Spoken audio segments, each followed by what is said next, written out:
Hello everyone, welcome back to the lecture series on algorithm.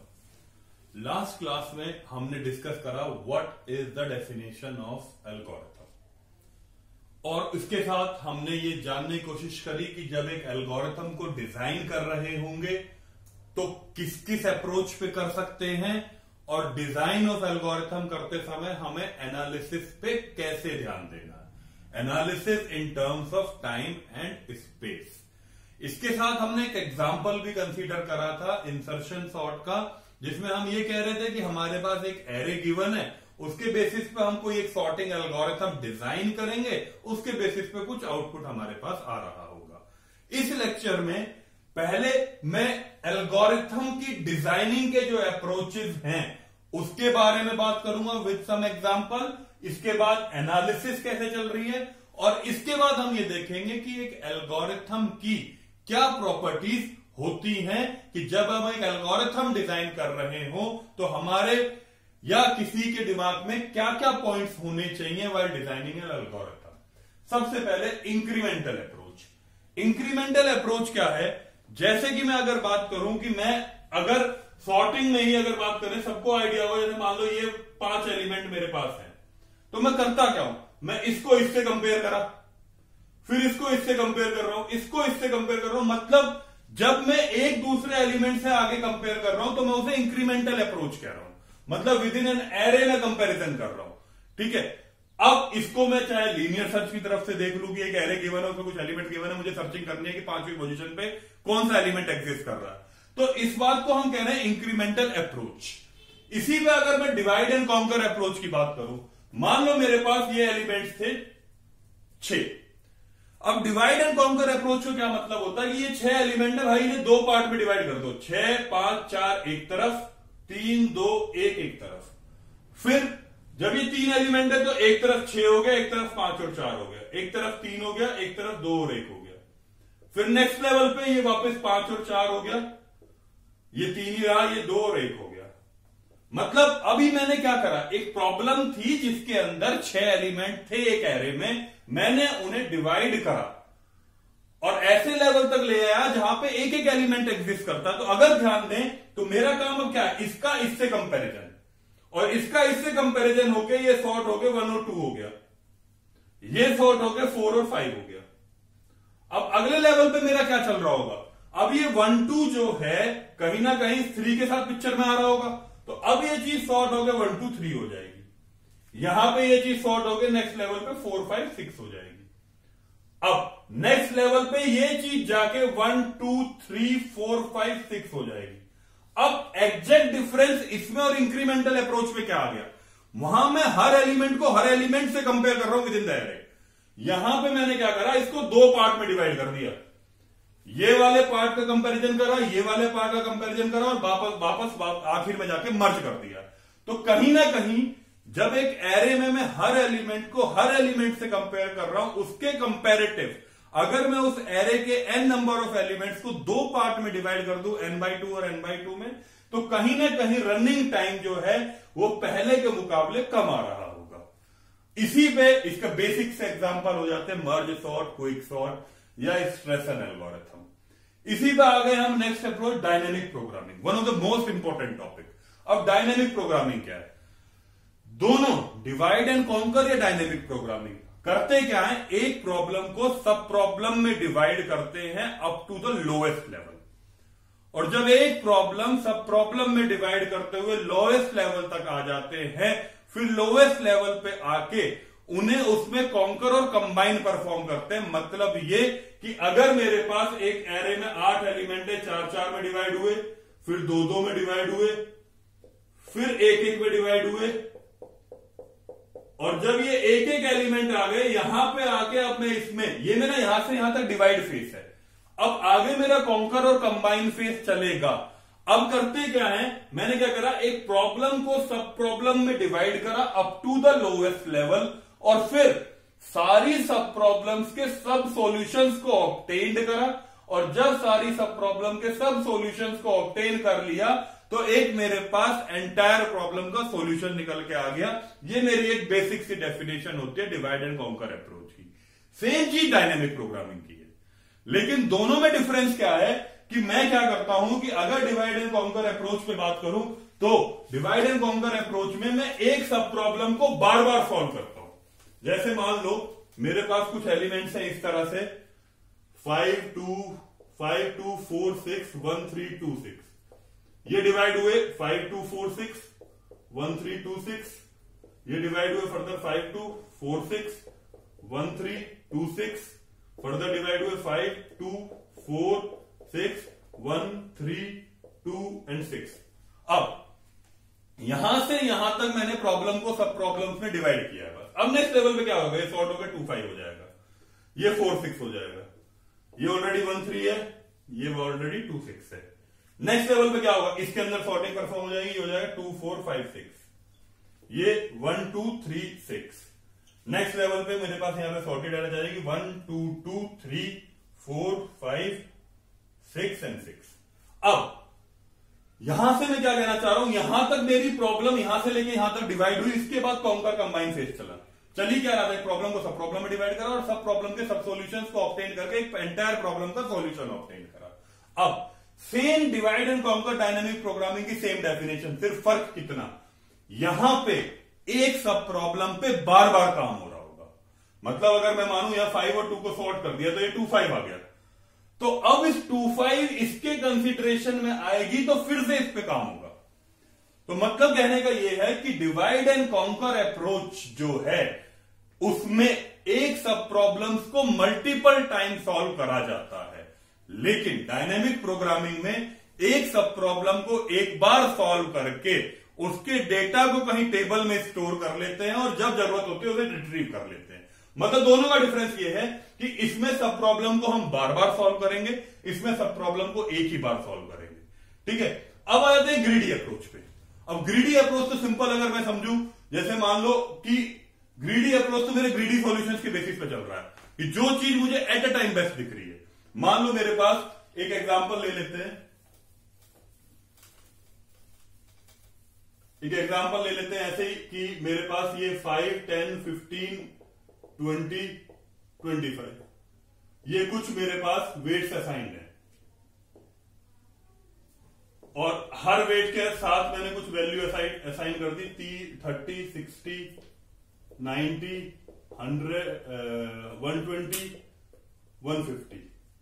अब मेरे से कोई कहता है, मतलब एक इस तरह से प्रॉब्लम कि ये वेट्स कुछ असाइन है, वैल्यूज कुछ असाइन है, और मेरे से कहता है कि भाई एक कोई बंदा ज्वेलरी स्टोर में गया या कुछ भी गया, मतलब कोई भी सामान लेने गया, हर किसी सामान का कुछ, ये 6 आइटम है, 5 आइटम है, हर 5 आइटम में कुछ कुछ वेट है, कुछ कुछ वैल्यू है।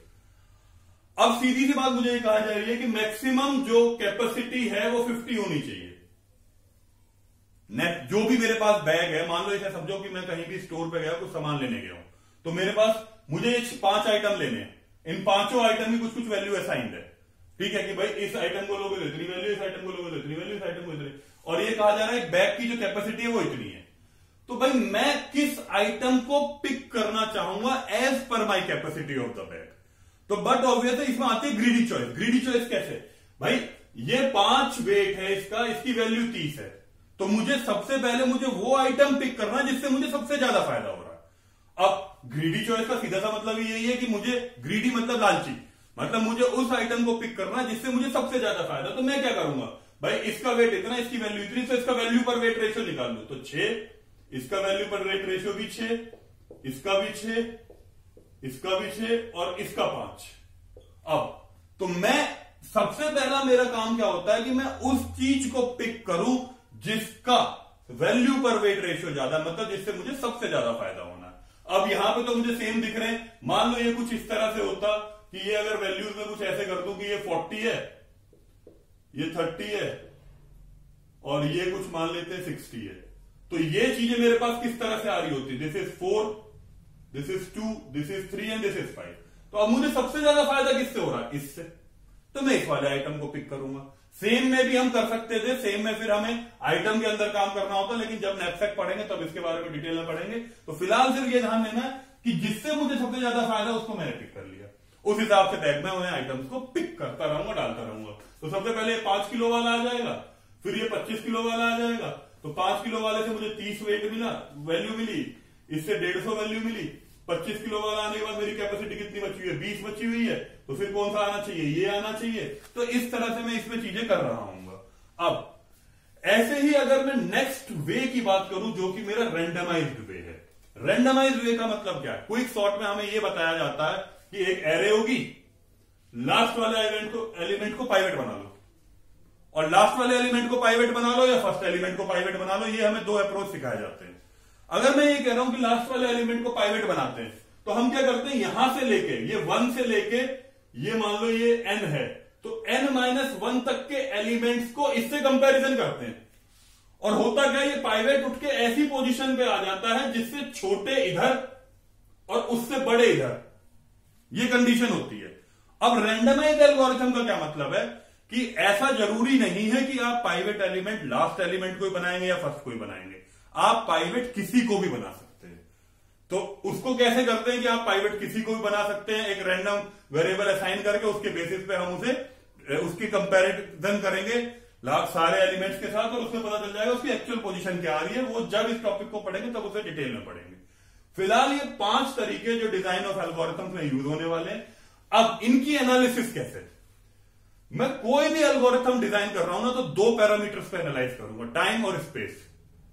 स्पेस इतना बॉदर्ड करने वाला पार्ट नहीं है। अगर टाइम देखें, अगर कोई भी एल्गोरिथम डिजाइन करी है तो टाइम क्या है कि उसका ज्यादा से ज्यादा टाइम कितना है, या उसका बेस्ट केस में टाइम कितना। ज्यादा से ज्यादा टाइम मतलब वर्स्ट केस कॉम्प्लेक्सिटी, और कम से कम मतलब बेस्ट केस। अब जैसे मैं प्रीवियस क्लास में भी एक एग्जांपल बार बार आपके साथ डिस्कस कर रहा था, उसी पर अगर एक बार और सोचें, मान लो इस तरह की एरे है 5 4 3 2 1। इस एरे का क्या मतलब है? ये सारी डिक्रीजिंग ऑर्डर में ऑलरेडी सॉर्टेड है। मुझे सॉर्टेड एरे चाहिए इंक्रीजिंग ऑर्डर में। तो भाई ये तो मुझे समझ में आ जाता ना कि अगर कोई मुझे already sorted array decreasing order में दे रखी है, मुझे already sorted array increasing order में चाहिए, तो ये मेरी वर्स्ट केस पॉसिबिलिटी है। या फिर इसे मैं ऐसे सोचता हूं कि सबसे पहले अगर मुझे इंसर्शन सॉर्ट का पता है, तो सबसे पहले मुझे ये बताया गया भाई 5 को सॉर्टेड मान लेते हैं, 5 को सॉर्टेड मान लेते हैं। अब अगले एलिमेंट को यहां ले आए। अब होगा क्या? ये 4 जो है इनसे कंपेयर होंगे, और कंपेयर होने के बाद जो आउटपुट दे देंगे वो 4 5 रिटर्न हो जाएगा। अब यहां पे एक चीज हमेशा ध्यान रखना, कितना हुआ? एक ही कंपेरिजन हुआ और एक ही स्वैपिंग हुई। भाई सीधी सी बात है, एक ही एलिमेंट गिवन है। अब नेक्स्ट केस में अगर देखो तो ये 4 5 हो गया, और इसको मैं 3 से कंपेयर करूंगा, तो 3 क्या करेगा? 3 पहले इससे कंपेयर होगा कि भैया 3 के ये जो एलिमेंट है ये 3 से छोटा है या नहीं। बड़ा है तो बट ऑब्वियसली 3 इधर जाना, 5 इधर आना। तो ये अगले फेस में क्या हो चुका होगा? जब ये इससे कंपेयर हो गया और इसे ये पता चल गया कंडीशन फॉल्स है, तो उससे अगले केस में ये इससे कंपेयर होगा। एग्री? और जब ये इससे कंपेयर हो गया तो यहां से मुझे समझ में आ गया कि इस तरह के केस में 2 बार कंपेयर हुआ, तो ये चीज क्या आ गई? 3 4 5। ठीक है। अब यहां पे देखना, यहां पे एक बार कंपैरिजन हुआ, यहां पे 2 बार कंपैरिजन हुआ। अब ये 3 4 5 पे अगर 2 को ले आऊं तो 1 बार 2 बार 3 बार, तो यहां पे मेरा 3 बार कंपैरिजन हुआ। तो सीधा सा अगर मैं सोचूं, मान लो मेरे पास n एलिमेंट्स हैं, तो n एलिमेंट्स हैं तो मेरा n-1 टाइम कंपैरिजन चल रहा होगा। तो 1 से लेके सबसे पहली बार एक कंपैरिजन जब एक एक को करा, 2 एलिमेंट के साथ 2 3 4 5 अप टू n-1। तो सीधी सी बात है, 1 से लेके n-1 तक का मैं सम निकालूंगा। 1 से लेके n तक का सम मुझे पता है क्या होता है, n इंटू n प्लस 1/2। इसी से अगर 1 से लेके n-1 लिखें तो ये n-1 इंटू n/2। इसके बेसिस पे मुझे डायरेक्ट पता चल रहा होगा कि इसकी n² कॉम्प्लेक्सिटी है। अब इसी में अगर मैं ये कहूं कि भाई ये तो मेरी n² आ गई, तब जब ये वर्स्ट केस है। वर्स्ट केस क्यों कह रहा हूं? ये एक बार हुआ, फिर जब ये वाला एलिमेंट आया ये 2 बार हुआ, मतलब हर बार maximum number of time swapping, maximum number of comparison, मतलब हर बार स्वैपिंग हो रही है। मतलब अगर आप यहां देखोगे, यहां 1 स्वैपिंग 2 स्वैपिंग 3 स्वैपिंग 4 स्वैपिंग, इस तरह से चीजें बढ़ रही थी। ठीक है। अब अगर मैं यहां पे ध्यान दूं, अगर मैंने एरे ले ली यहां पे कुछ इस तरह से कि मान लो एलिमेंट्स है 1 2 3 4 5, काम वही हो रहा होगा। 2 को 1 से कंपेयर करा, ठीक है, 2 को 1 से कंपेयर करा, कोई स्वैपिंग नहीं।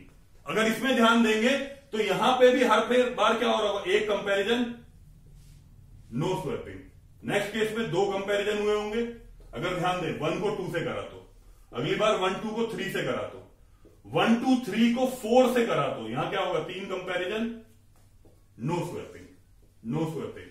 अब यहां अगली बार क्या चल रहा होगा, 1 2 3 4 को 5 से करा तो 4 कंपैरिजन, नो स्वैपिंग।